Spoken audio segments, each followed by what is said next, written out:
Hello everyone, welcome to a special edition on Chinese New Year 2023.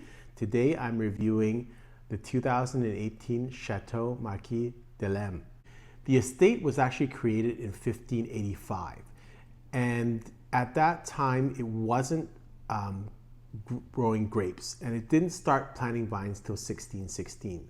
So a lot of times when you hear vineyards say we have a history of 400 years, the estate or chateau might have that history, but not all of those years were for grape growing or for production of wine.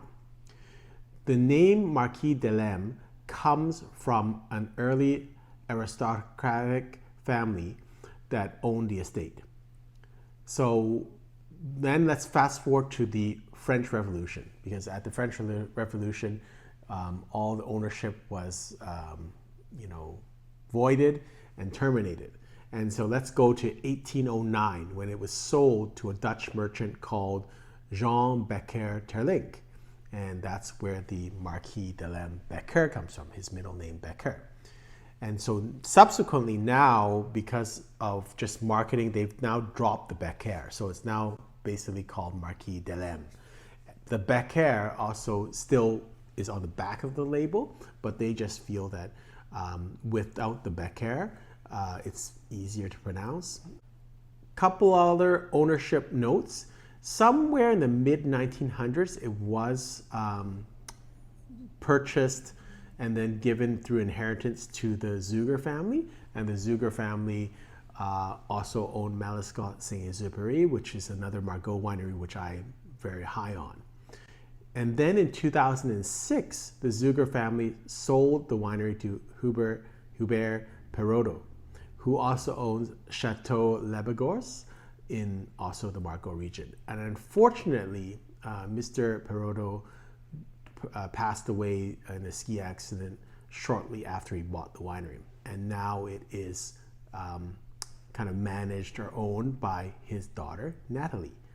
And Nathalie is half Chinese and half French. So that's why we have, I guess, this wine for Chinese New Year. Chateau Marquis D'Alesme made a massive renovation in 2015. So a complete overhaul of the winery, and that only bodes good things for the wine. Its design was overhauled, and they have a distinctive Chinese influence.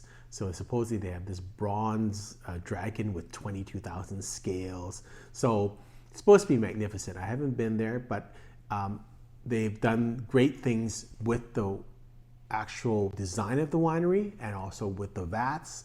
They've also hired Michel Rolland as a wine consultant. So I can only think that great things are coming for this winery and the best days are ahead. It's not that big a winery. It's about 15 hectares. It produces about 7,000 cases of its first wine. It does have a second wine. I think it's also producing a white wine. The second wine is actually produced from grapes, younger vines, from separate plots from the first wine. So the 15 hectares is comprised of 63% Cabernet Sauvignon, 30% Merlot, 5% Petit Verdot, and 2% Cabernet Franc. And they're trying to increase the amount of Cabernet Sauvignon and Cabernet Franc in their vineyard, which bodes well. That means probably the vines are getting stronger. They feel that they can produce a little bit more bolder style wine, which is good. The 2018 is a stunning vintage. And so I'm really interested to taste this. The blend of the 2018 vintage was 55% Cabernet Sauvignon, 35% Merlot, 5% Petit Verdot, 5% Cabernet Franc. It got a pretty high level of alcohol, which I'm really interested in. It is 14.5%, which is more than a classic Bordeaux wine, quite a bit more. So we'll see how it tastes.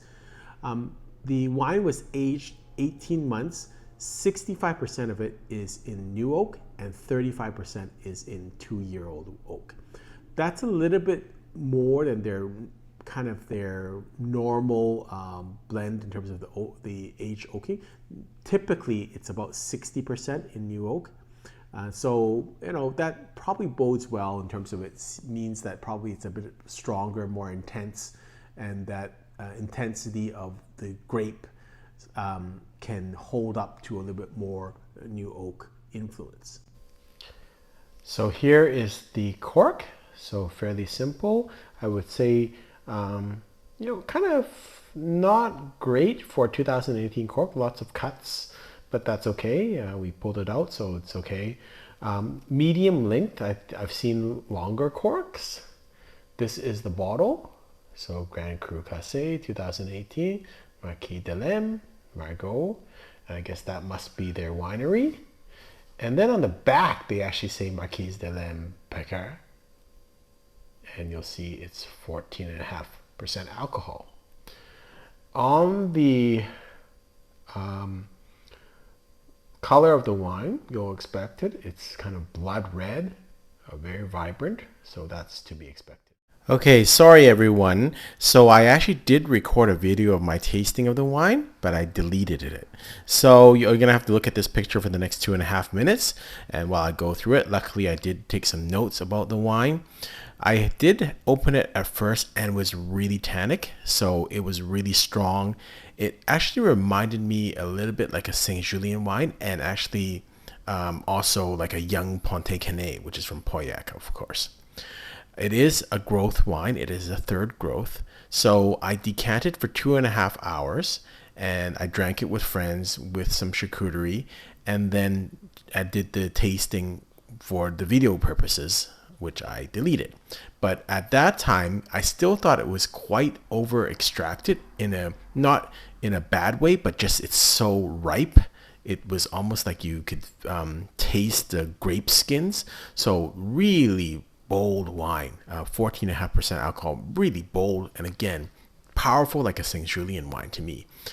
Cedar and dark fruit on the nose, oak, heavy tannins, alder, black tea on the palate. Very inky and tannic on the aftertaste. I think it's very young, but I think it's got a lot of potential. I think it needs at least 8 to 10 years of aging before you can really appreciate it. We tasted it against a 2017 wine, and you could see the volume and the intensity of flavor was much greater than 2017 wine. So I think it's a great wine. It's got a lot of potential. Not right now. I think right now it's about a 92 point wine, but I think it'll only get better. So again, I think you have to have patience with this. I think it's got a lot of potential, good start, very young, maybe 8 to 10 years. Hope you've enjoyed this review, and for all of you that celebrate Chinese New Year, happy Chinese New Year. I'm wishing you prosperity and health. And for those of you who celebrate Lunar New Year, happy Lunar New Year. Until next time, happy drinking.